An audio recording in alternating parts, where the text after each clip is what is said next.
Chapter number 4 mathematical expectations exercise 4.13। Okay, इस question को देखते हैं। इस क्वेश्चन में हमें कह रहा है कि the density function of coded measurement of pitch diameter of threads of a fitting is, और एफ एक्स का फंक्शन दिया हुआ है हमें। ठीक है, फंक्शन क्या है? 4/π 1 प्लस एक्स स्क्वायर, और x की रेंज गिवन है 0 से लेके 1 तक। Find the expected value of x। अच्छा, एक्सपेक्टेड हमारा यहाँ पर कीवर्ड हो गया। ठीक है, एक्सपेक्टेड से हमें पता चल गया कि हमें म्यू निकालना है, मीन निकालना है इस सवाल में। ठीक है, ये पता चल गया हमें। तो हमें क्या क्या चीज़ें रिक्वायर्ड होती हैं? हमें रिक्वायर्ड होती है एफ एक्स और एक्स हमें रेंज में गिवन है। ठीक है, तो कंटिन्यूस वाला फॉर्मूला लगेगा। तो यहाँ पर हम फॉर्मूला इसके सॉल्यूशन पे आ जाते हैं। ये हमारा फंक्शन लिखा हुआ है, ये फंक्शन लिखा हुआ है और ये एक्स की रेंज है। ठीक है, अब आप करोगे क्या कि फॉर्मूला था हमारा integral x F of x. तो हमारे पास आ गया इंटीग्रल, ये आ गया एक्स, और एफ ऑफ एक्स क्या था? एफ ऑफ एक्स है 4/π 1 प्लस एक्स स्क्वायर। तो ये हमारा हमने एफ एक्स यहाँ पर पुट कर दिया। ठीक है, एक्स और एफ ऑफ एक्स। ठीक है, उसके बाद अब हमें सिंपल इसे सॉल्व करना है। फॉर्मूले में हमने डायरेक्ट वैल्यूज़ लिख दी हैं, अब हमें इसे सॉल्व करना है। तो नेक्स्ट आप स्टेप में आओ तो यहाँ पर देखो, पाई तो कांस्टेंट है। ये जो ब्रैकेट के अंदर फंक्शन है हमारा जी, इसका अगर आप डेरिवेटिव लोगे तो क्या आएगा? 2x। ठीक, 1 का डेरिवेटिव 0 और एक्स स्क्वायर का डेरिवेटिव 2x आएगा। तो ऊपर हमारे पास 4x मौजूद है। अगर मैं इसमें से 2 यहाँ रखूँ और 2 को इंटीग्रल के बाहर जाने दूँ कांस्टेंट की वजह से, तो मेरे पास 2x बचेगा, ये रहा। और 4 को मैंने 2 में तोड़ा है, 2 × 2 में, तो 2 यहाँ आ गया। उसके बाद यहाँ नीचे पाई कांस्टेंट है, पाई भी मैं इंटीग्रल से बाहर ले गया। अब मेरे पास नीचे जो फंक्शन है 1 प्लस एक्स स्क्वायर, उसका इंटीग्रल ऊपर मौजूद है। ठीक है, तो ऐसी कंडीशन में क्या होता है? ln लग जाता है।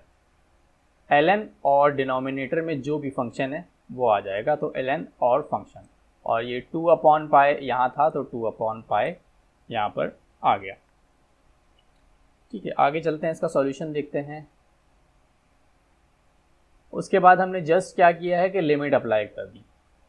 आप x पे ln इस पे लिमिट अप्लाई होगी, यहाँ पर जो ये पूरा फंक्शन है इस पे लिमिट अप्लाई होगी। अपर वैल्यू माइनस लोअर वैल्यू, अपर वैल्यू जब आप लिखोगे x के अंदर तो 1 आ जाएगा, 1 का स्क्वायर 1 और 1 + 1 2, तो ln 2। और फिर जब माइनस लोअर वैल्यू आप लिखोगे तो x की जगह पर 0 आ जाएगा, और 0 + 1 1, तो यानी कि ln 2 माइनस ln 1।